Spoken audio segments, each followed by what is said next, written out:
Hi, everyone. I'm Barry Boyce, founding editor of Mindful and mindful.org. And I'm delighted to be hosting Michelle Maldonado as part of the Healing Healthcare Summit.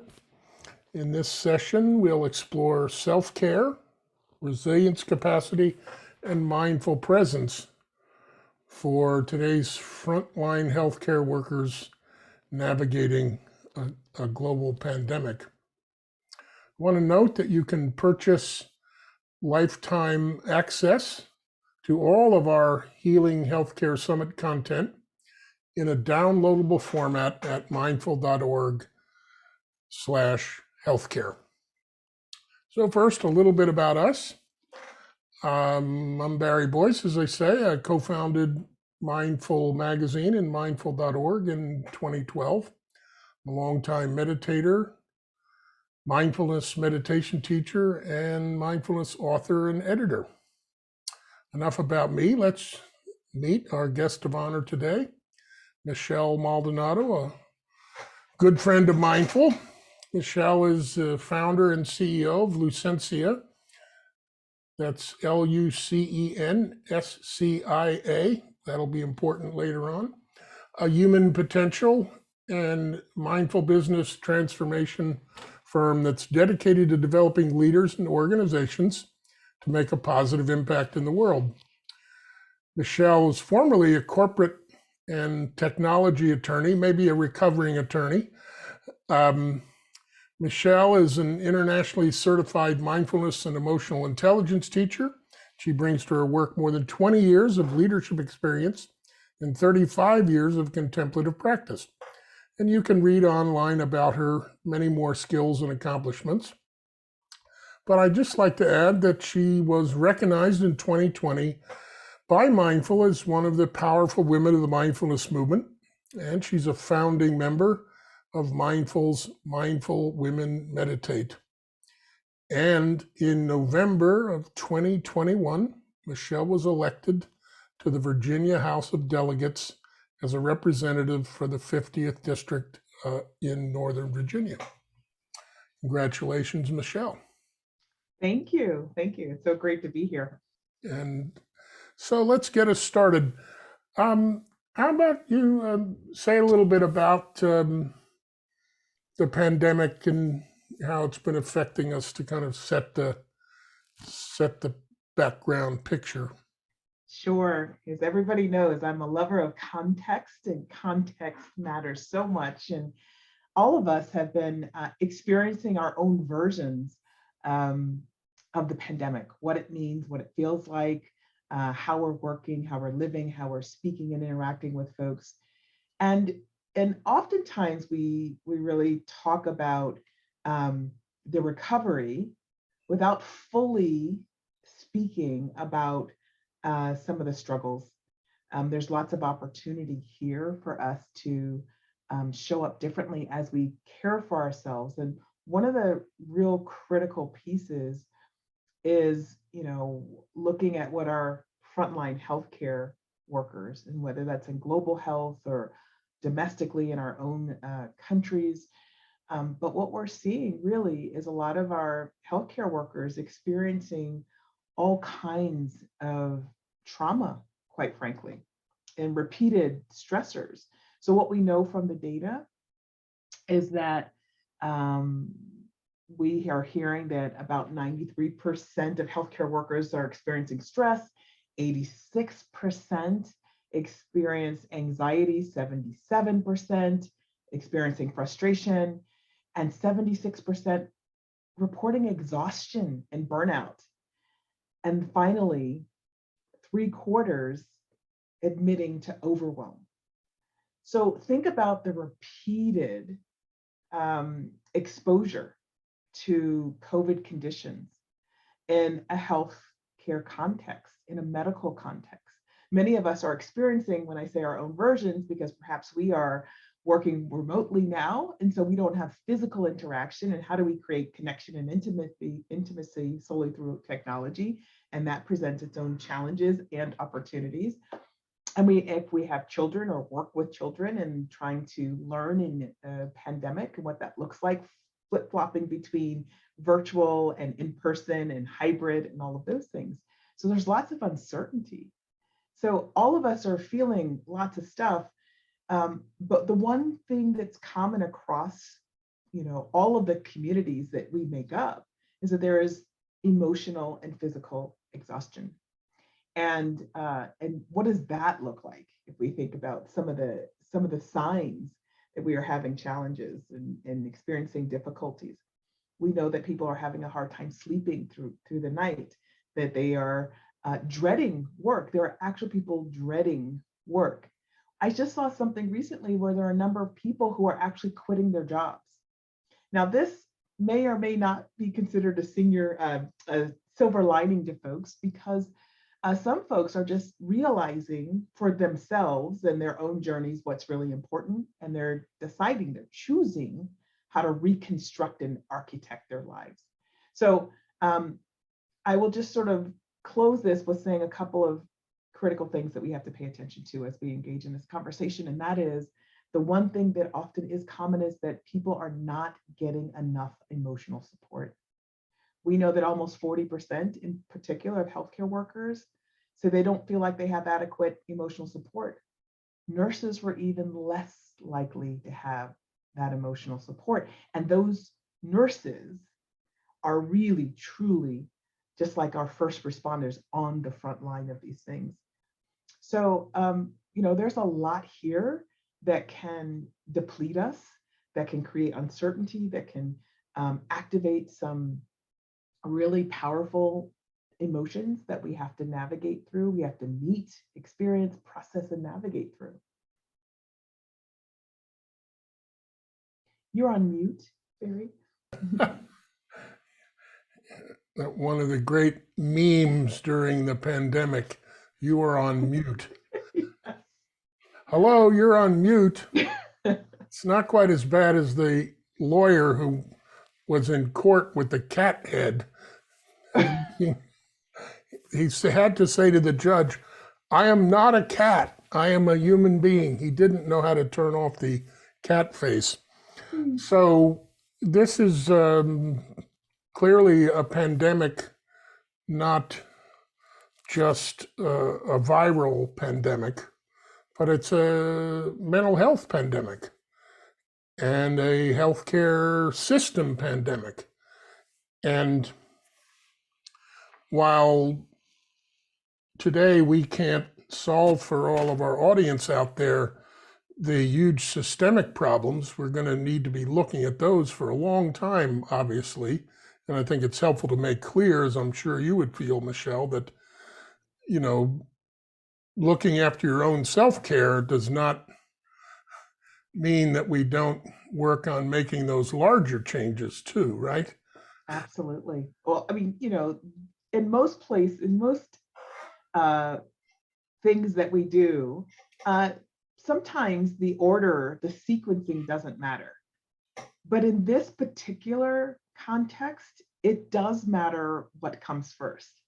Because oftentimes, particularly those of us who are in service and mission-driven capacities, that we serve in those ways, we give to others before we give to ourselves.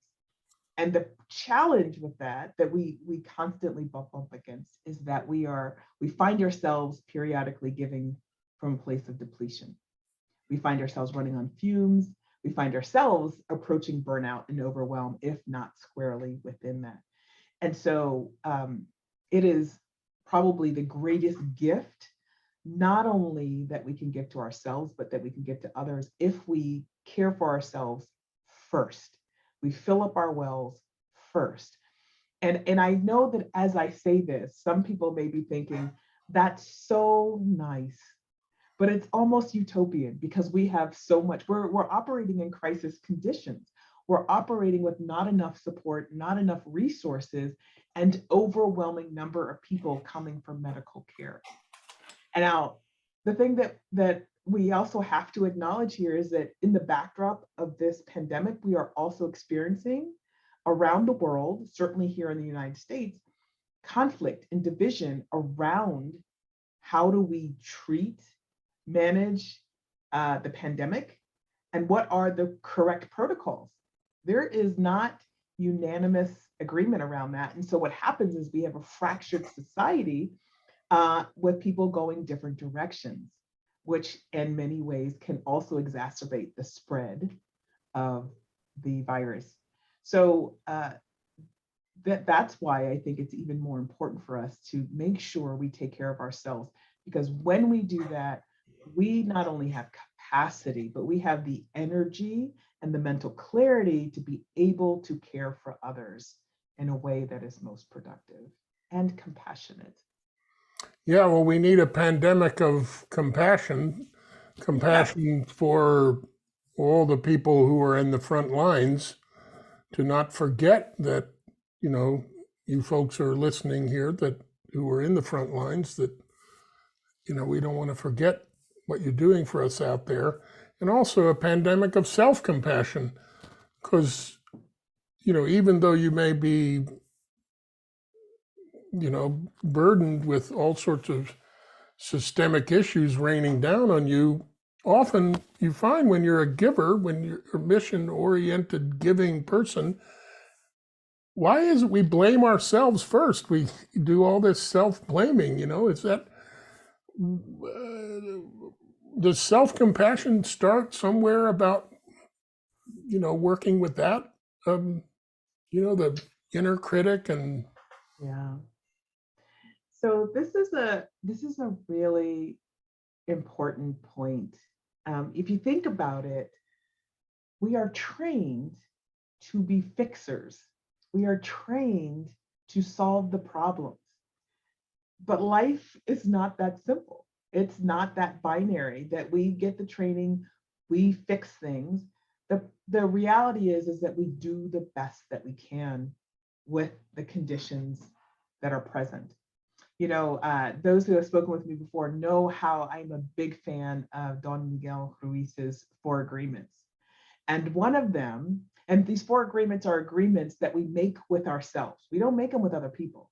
We make them with ourselves. And one of them is always do your best. The thing that we have to remember is that what our best looks like in a pandemic is very different from what it looks like when the economy is healthy, there's not social unrest in policy and politics and racial and social justice, and people getting sick and dying. I mean, think about what we are witnessing every day. We have over 5 million people around the world who have lost their lives to COVID. The ripple impact of that is multifolded, because those people had people who cared for them, who loved them, who worked with them, who were related to them. And then we have in the US alone about 50 million cases and over 800,000 people who have died from the virus. And so when you're exposed to that repeatedly, it's so important to begin to turn that lens of compassion inward, to tend to those tender spots, to allow yourself to grieve, to allow yourself and give yourself permission. And I recognize that we're all so busy, and particularly on these front lines, and it may feel like you don't even have enough time to breathe, let alone take a few minutes to tend to your own mental, physical, emotional, or spiritual well-being. It is one of those incredible challenges where we have to find the time, and sometimes we start with just a few simple breaths. Sometimes we start with a walk outside, and sometimes we can break away and have a few extended periods of time. well, let's get to the how-tos in a couple of minutes. First, I'd like to, unpack a few more of the key terms around this. So you were just talking about self-compassion. But what about resilience? Now, resilience can call to mind for somebody, if you just simplistically, the first thought you might have is, okay, she's resilient, meaning she's tough and has this armor and, is strong. And does that notion capture what mindful resilience is really about? How would you describe what you would call mindful resilience? So when I think about mindful resilience, it is a 360 panoramic. It is lots of times when we think about resilience, we're talking about a sliver, certain type of resilience, right? It could be physical, it could be mental, but really there are a number of areas in our lives where we need to cultivate our capacity for resilience. And so when I connect it to mindfulness, the thing that I look at is all these types of resilience. How do we put it through the lens of mindful awareness? And so when I think about awareness, I'm fond of giving the sort of image of concentric circles. So we have our self, that's our self-awareness. Then we have the next layer, the next outer circle, which is others. The third one being our surroundings. And then all of that feeding into our ecosystems. So when we are aware, we are mindful, we are in the present moment, we're paying attention to the mind, the body, surrounding environment, and we're lending some discernment and curiosity, some kindness towards ourselves and others in the process of moving through all of those concentric circles. We have to bring it with us in each of those layers. And so when you bring that level of awareness to resilience, what you're thinking about and in a holistic way is the areas where we find resilience in our lives. And there are a couple. There's physical, there's emotional, there's mental, there's spiritual. And most times people look at the emotional and the physical resilience, but there's so much more than just that. And so the ways that we can refuel and replenish ourselves, if we divide our buckets, like where do we find resilience in our lives? Some of us find it across this spectrum, but maybe we lean more heavily towards our spirituality, or maybe we tend to lean more closely to our physical resilience.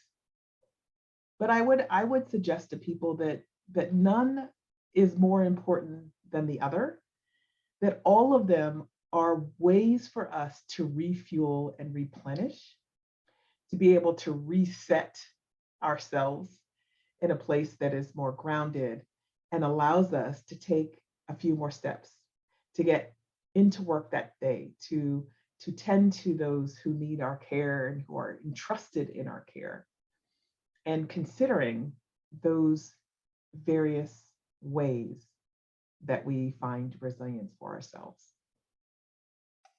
So it sounds like the way that you're talking about it, there's also not a one size fits all method, so to speak. One person might be promoting, okay, all y'all have to go to yoga class.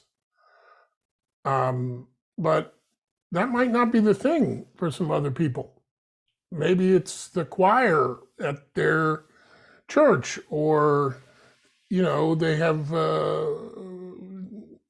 children at home, and they're not going to find the time for going to a yoga studio or whatever it is, but they can get tremendous replenishment maybe from a meal at home, or going for a walk with the kids. Is that the kind of thing you're talking about? I am. And I think it's really important for people to give them permission to think outside of the box and to stay out of binary thinking. And we are really good at that as humans. Everything's yes, no, up, down, right, wrong, it's this or that. When we are so much more complex and beautiful and have many ways to help us stay grounded and healthy. And so if we can, you mentioned food. I love that because I'm a foodie.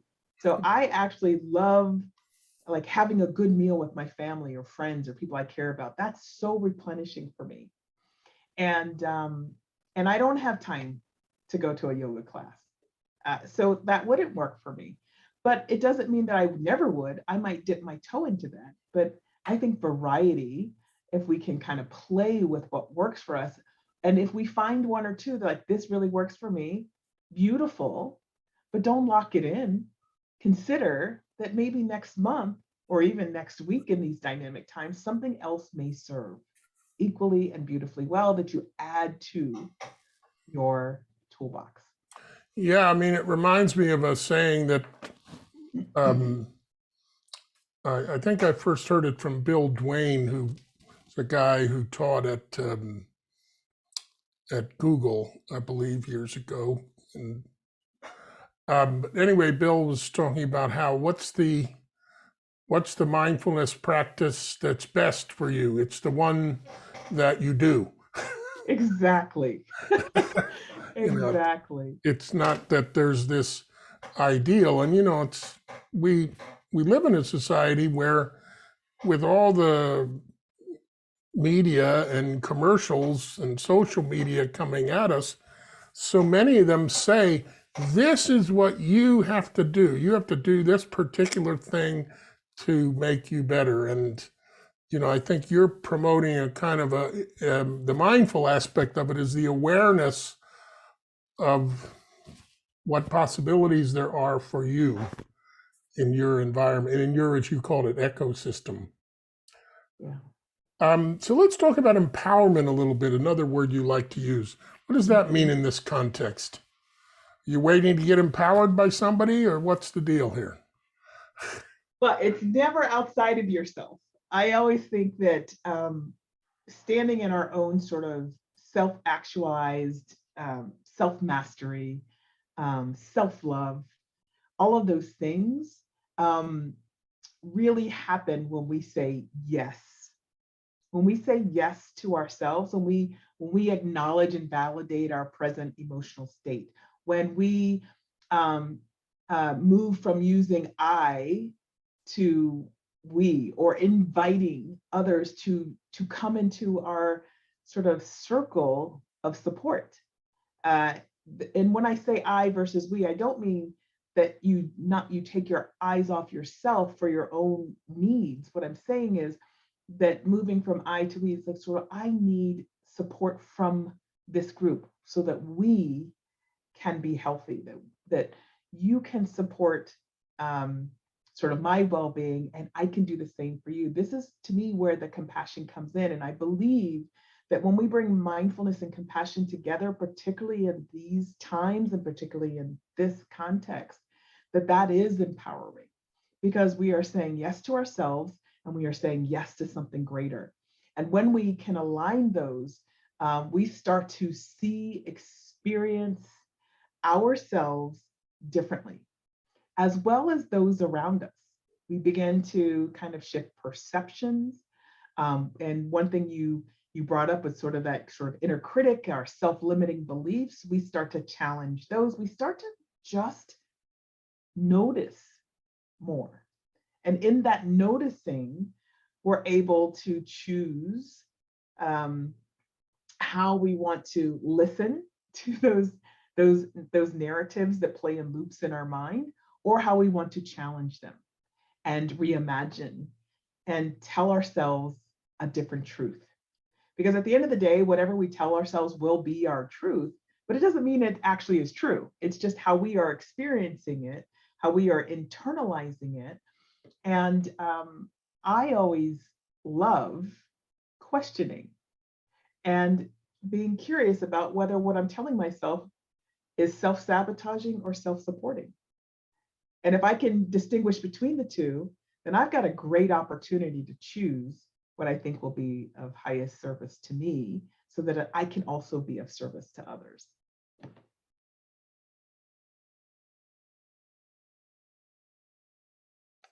So I like the way that you were talking about empowerment, yes, starting personally, but also as a communal thing or a team thing. It's almost that you get power not just by yourself, but there's power in in the team or the group or the people you're together with.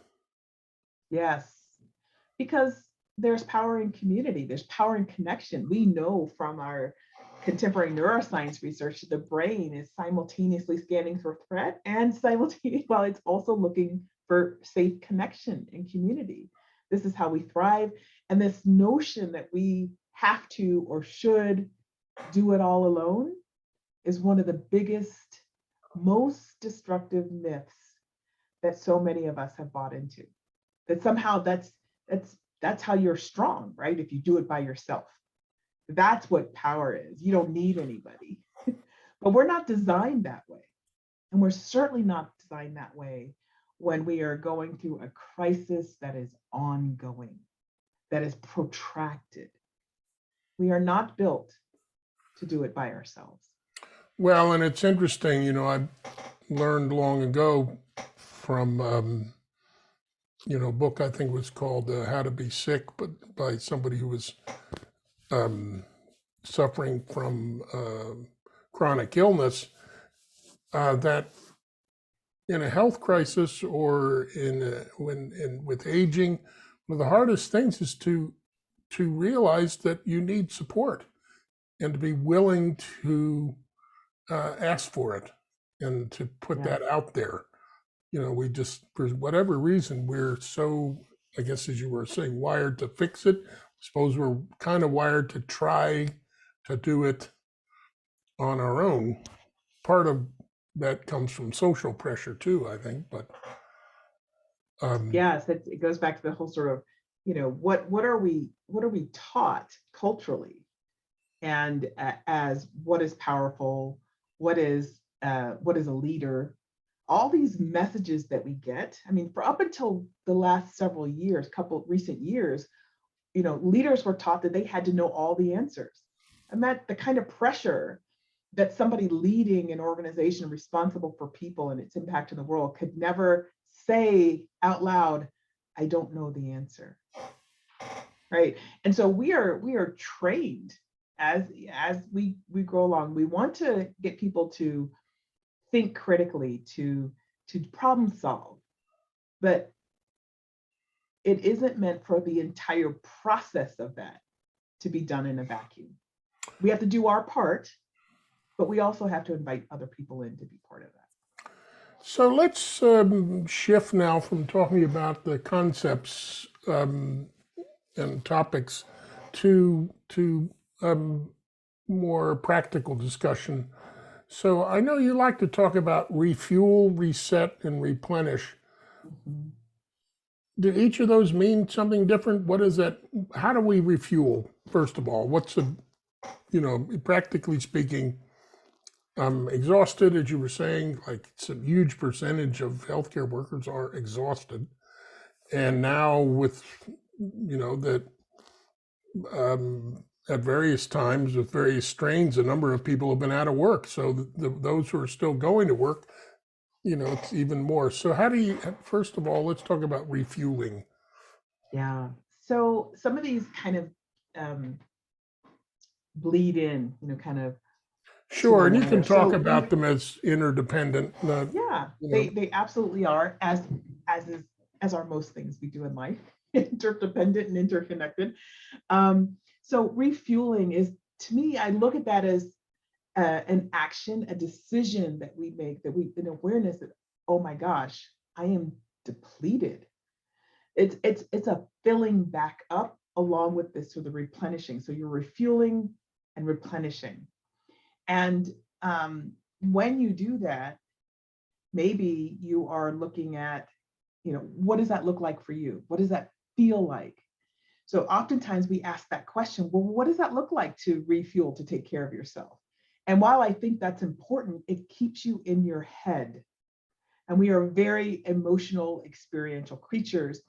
And when we refuel or replenish properly, it is a felt experience. So I like to ask people, when you refuel, when you start to see that there are deficits in your energy levels, if you think about like a pie chart, you had different levels of different, heights in the bars. And you want to get them all to full capacity. What does it look like and feel like when you refuel?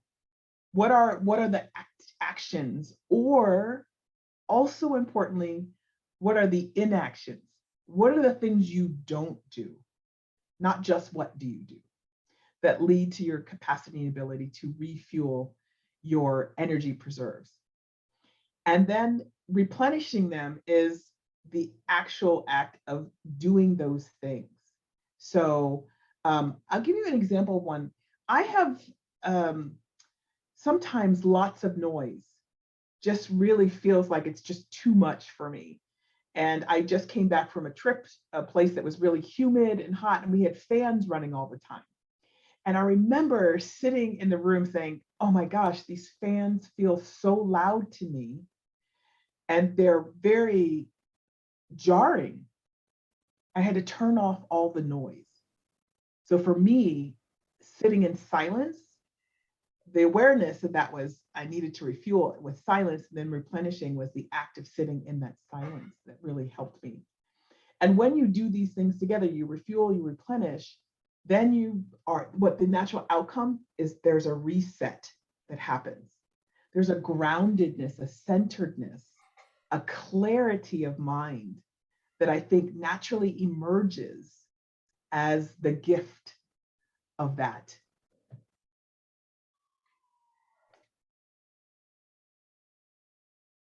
You just went back on mute. I remuted myself. You did. Well, the whole thing about silence, I thought I would go for that. Right. Well done. Maybe it would be interesting for us to, in the middle of our session here, we're a little bit past the halfway mark, perhaps you could lead us in like a breaths practice or something where we could refuel right now. What do you think? Sure, absolutely. We do like a 2-minute or what? Yeah, that sounds about right. I'd say, yeah, sure. Okay, excellent. All right.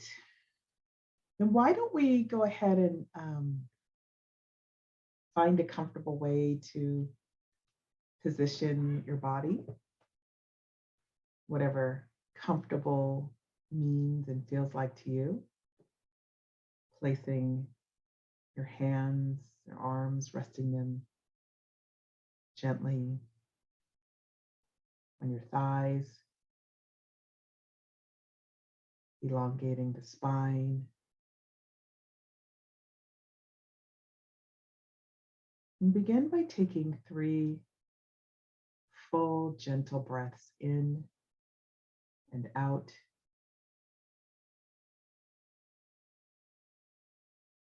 As you allow the body to settle into a little bit more ease, as you simply notice how it feels.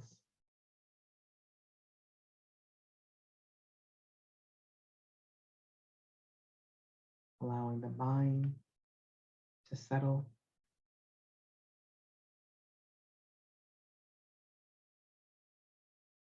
And just allowing all those thoughts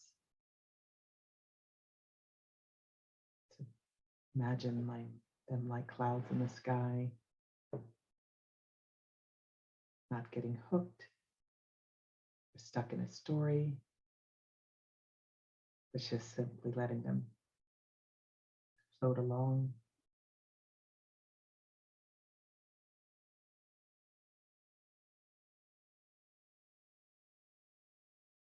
And as you take your next breath, just simply choose what we call a centering place. This is the place that you can bring your attention to when you experience a distraction. You're strengthening your attention, and your centering place can be your breath, a sound, or even a visual with a softened downward gaze.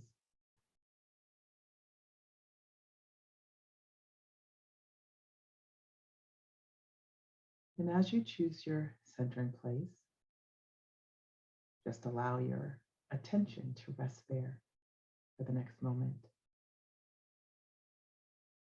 Breathing in, breathing out.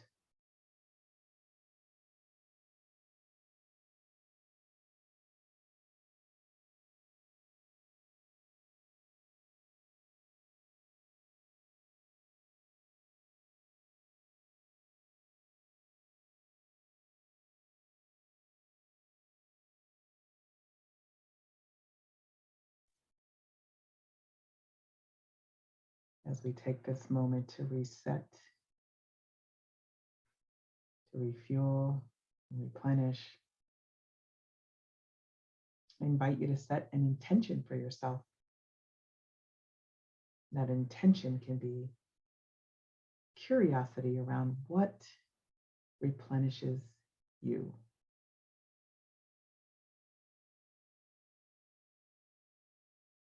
Taking a moment to feel what that is like as you imagine it,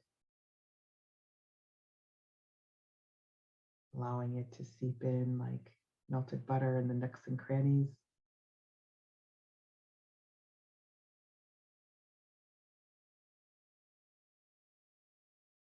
And then taking in a full and gentle breath as we bring this practice to a close. And if your eyes are closed, then slowly opening them and bringing them back to the virtual room. So thanks, Michelle. That was very nice. Appreciate that. Just a few more things to talk about. Um, so healthcare workers are the people that other people go to for support. So if you're one of those people, who do the people who help the people go to for support? Yeah, that's one of my favorite questions. As people who have worked with me for some time know that, we think about what's your purpose, what do you do? And I tell people all the time that I like to help the people who help the people. And because many people on the front line, many people are mission driven, who are service oriented in the helping communities, all of what they do is give. And whether they're a teacher, a nurse, a paramedic, they're giving all the time. And in those professions, many times there aren't resources in abundance to help support their well being, their flourishing, and their thriving. So, because it's not readily communicated, readily resourced financially, and readily available, people who are most instrumental in the care of others do not get the same care themselves, the same attention, the same support. So we need to make it easier. We need to make it permissible, accessible, because oftentimes, even when it is available, sometimes there's a stigma around it. Should I, well, if people know I'm taking advantage of that resource, they might look at me differently. I won't be treated with the same level of respect. Now, thankfully, that kind of perception around mental health and other support sort of resources is starting to wane. And it's waning at varying levels across different types of communities. But in particular, for our mental health and well-being, there is a lot that we can do, and many folks in this community probably are already aware of the National Alliance on Mental Health. And there's so much that's available through that organization, as written, as telephonic, as virtual resources to help everyone across communities. We also have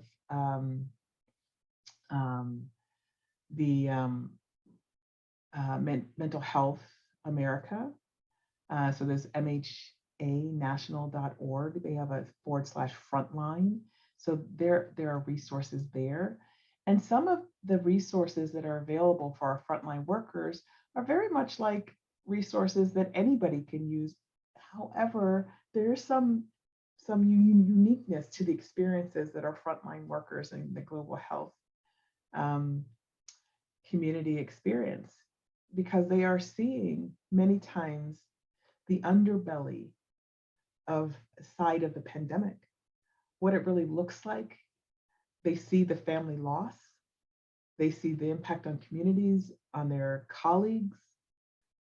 And there's a different level of exposure and tenderness and rawness that happens in our communities here.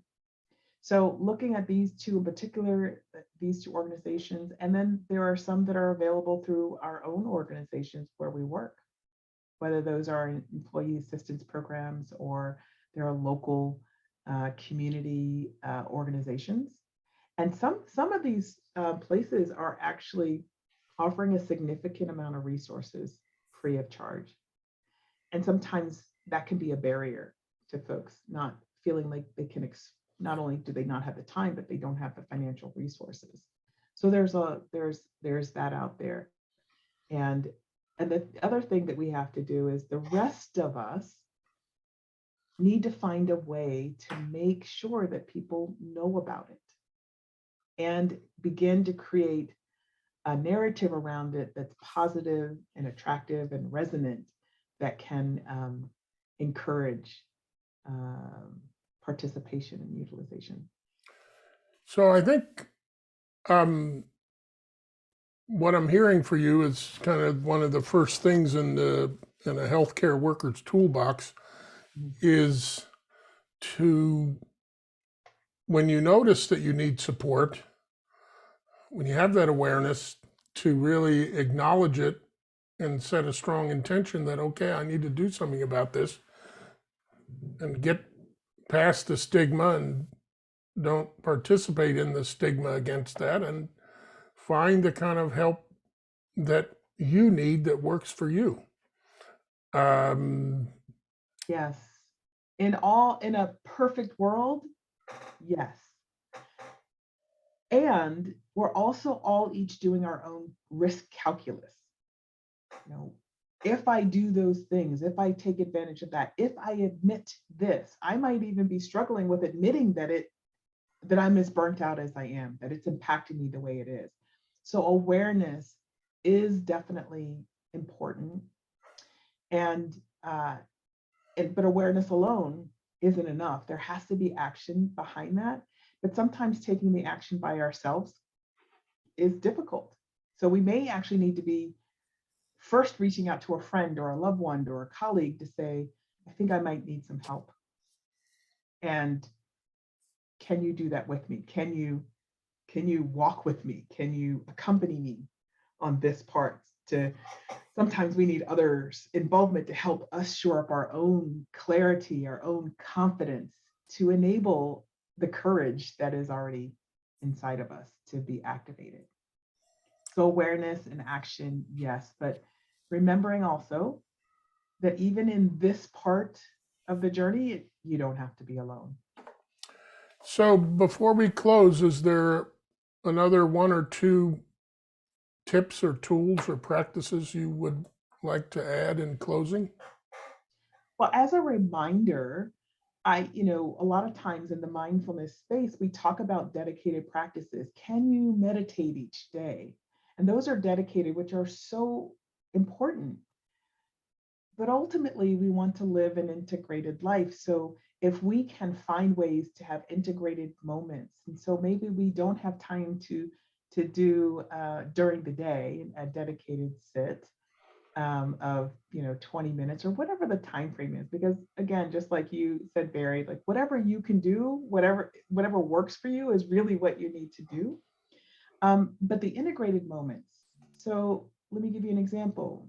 If I'm a home health aide worker or a visiting nurse or a nurse in healthcare facility, and I've got to walk into my next patient's room. And I just had a patient that didn't do too well, or I'm exhausted because I'm patient after patient after patient struggling. Maybe before I walk into that room, I do employ an integrated practice of 3 breaths. And the 3 breath practice sounds like, how could that possibly help?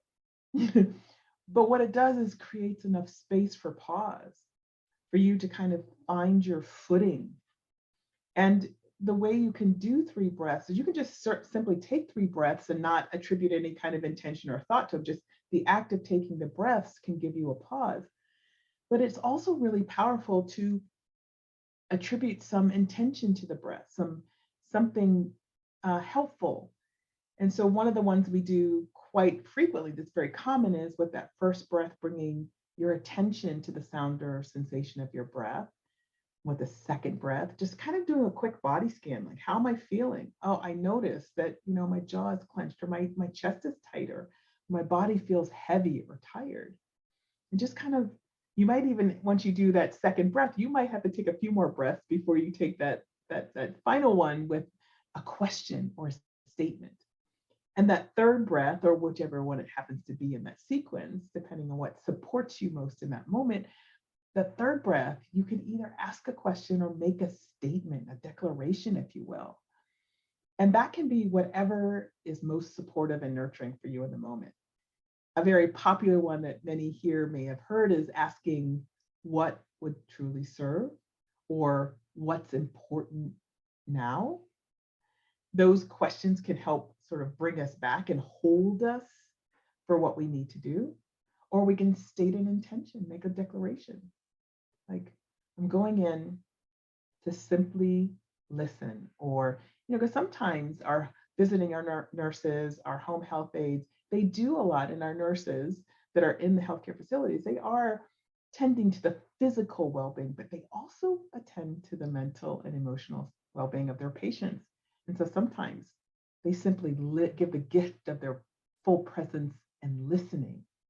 And maybe that's something that will be done too.